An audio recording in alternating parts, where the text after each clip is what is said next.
Hi, my name is Tanya Urrutia, and today I want to talk to you about my 2005 paper on Chandra observations of 12 luminous red quasars.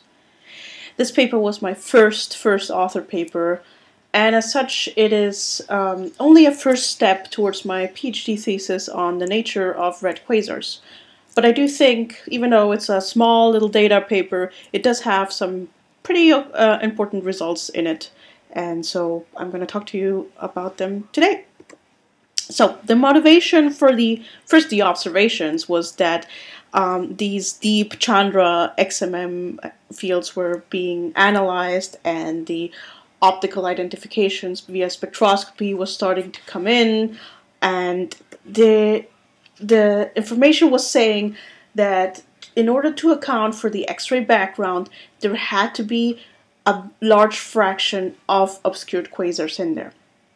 Now that was the main thrust of the identification of these deep fields, was to say, well, what were the ratios?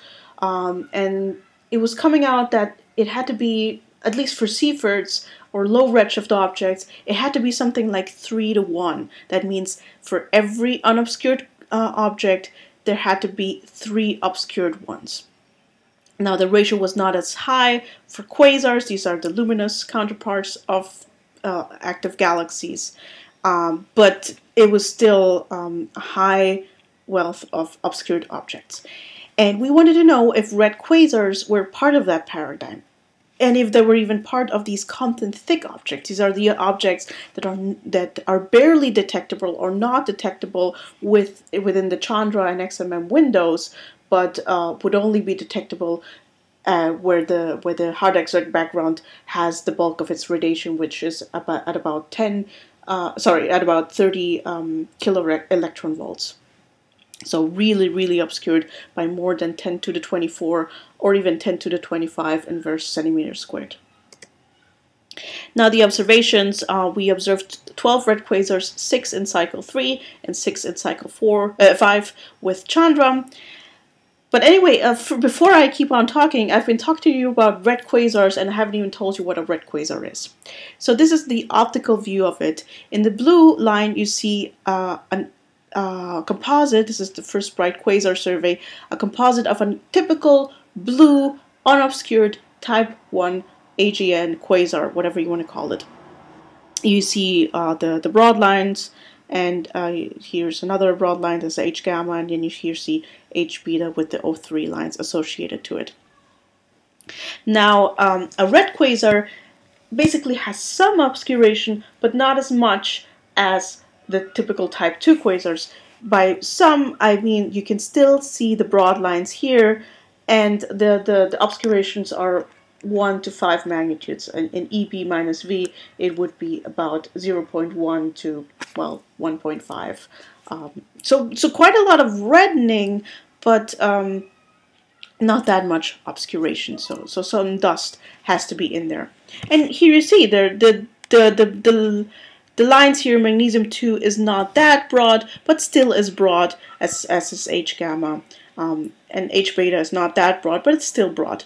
A few tidbits, which I will talk more in the video for my 2009 paper, but you see high iron 2 complexes indicative of higher accretion rates, and you see higher than usual O2 lines indicative of higher star formation rates than usual, and in relation to the composite.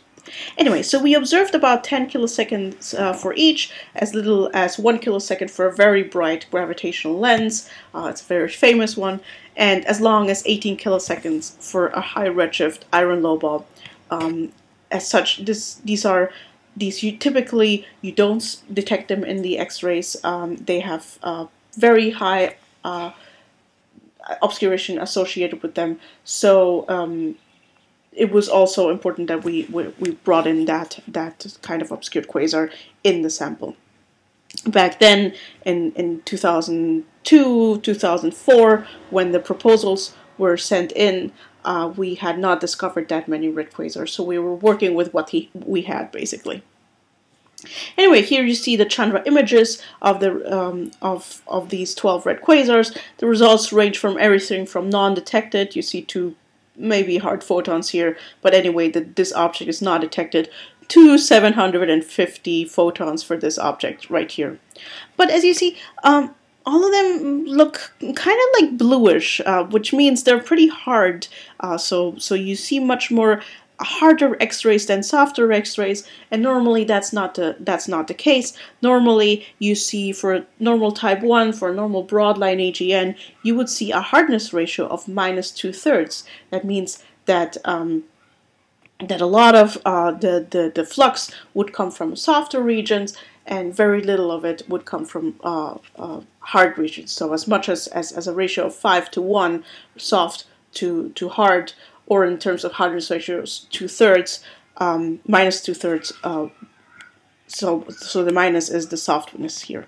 Here it's not like that. It actually is around 0, a little bit higher than 0. So the hard and the soft are pretty well balanced accounts in terms of counts, soft and hard. The typical cutoff between soft and hard is around 2 kiloelectronvolts. And if you take some assumptions, for some you can also do spectral fitting, but for some for these are barely detected. You can only take some assumptions on what that would mean. You take a normal spectral slope and you convert it into column densities, the soft to hard, and it would correspond to a few times 10 to the 22 inverse centimeters squared. So not the Compton thick objects we were looking for, but they're all absorbed to some degree. That means they're these Compton thin objects, so obscured objects, but not that quite obscured. For the ones where we had more than 45 counts, we can do spectral fitting. This one was the one where we had 750 counts. You can maybe even do iron K-line fit towards it. It's included in the paper, but you can also not do an iron K-line fit to it, and the chi-square does not change that much. It becomes a little bit less, but it doesn't change that much. This is the gravitational lens. Even in 1 kilosecond, it has a lot of flux. This is the iron lowball. It has the highest obscuration of our sample. It doesn't look very obscured here, so the obscuration is done by looking how much the cutoff energy is here, and how much it's cut off. How little soft energy is coming through.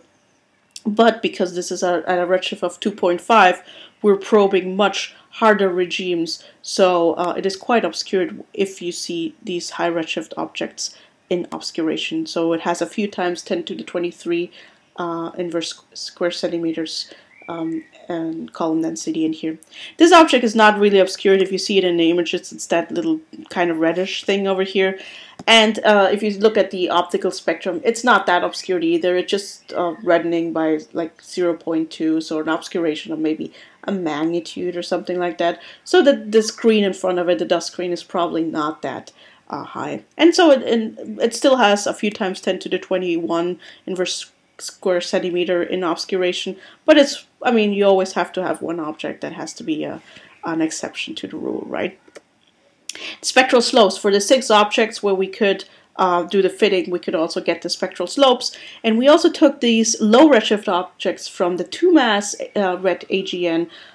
They were analyzed with Chandra via the 2002 and 2004 papers of Belinda Wilkes, and we took that data too. And yes, they are a lower redshift, but maybe they're also part of that paradigm, even though they're lower luminosity objects. And when we do the spectral fitting, this one was the unobscured quasar. This one is the one that has all these counts. And if you take away the iron K line, the spectral slope is not quite as pronounced. It's much lower, around 2. 2.1. I don't remember that much, but anyway, it goes down. And look at this. I mean, the errors are really big, but all of them are above 2. When in a typical quasar has, no, not all of them. I mean, there are these ones, but a typical quasar has a spectral slope of 1.8, and even though within their errors all of them have 1.8, most of them are above, and so what does higher than usual spectral slopes mean? It means higher accretion rates. And that is right what we see in the optical spectra too, via the eigenvector. We see higher than usual accretion rates. So our conjecture here is that these red quasars have higher than usual accretion rates. Again, it's only a 1 point something sigma result, a 1.5 sigma result, something like that. So it's not that big of a deal, but it is consistent within later studies. One of the graphs that is not in this paper, but I do want to talk about, is now that we have the spectral information and we could convert it to a column density, we can compare that column density to the reddening via the optical spectrum. Now, in that paper, I used Balmer decrements, which later turned out to be not quite as easy, because Balmer decrements are really hard to get and they're very wildly within the dust grain size and stuff like that. Later it turned out to be much easier to take continuum reddening, but back then I took Balmer decrements. And so you compare, so you got the gas ratio from the obscuring material from the column density from the X-rays, and you get the dust, and you get the dust from the optical spectrum. And you see that the typical for AGN, type 1 are way up here, type 2 are, well, where the dividing line is basically. They have much more lower dust to gas ratio, so much more gas than dust in the obscuring material. And that is understandable. When you have something close to the AGN, the dust gets sublimated. It just cannot survive close to the AGN. But for something to live in this red region, it has to be, the dust has to be cold. So the obscuration should be taking place in a coldish type of place. Now, this could still be the outer regions of some torus, but my most likely contention with this graph is that it's the obscuration taking place in cold regions in the host galaxy. The host is doing the obscuration and not some torus paradigm thing. And yeah, basically that's what the X-rays tell us. If you have any questions, you can send me an email at turrutia@aip.de or visit my homepage at tanya-urrutia.com.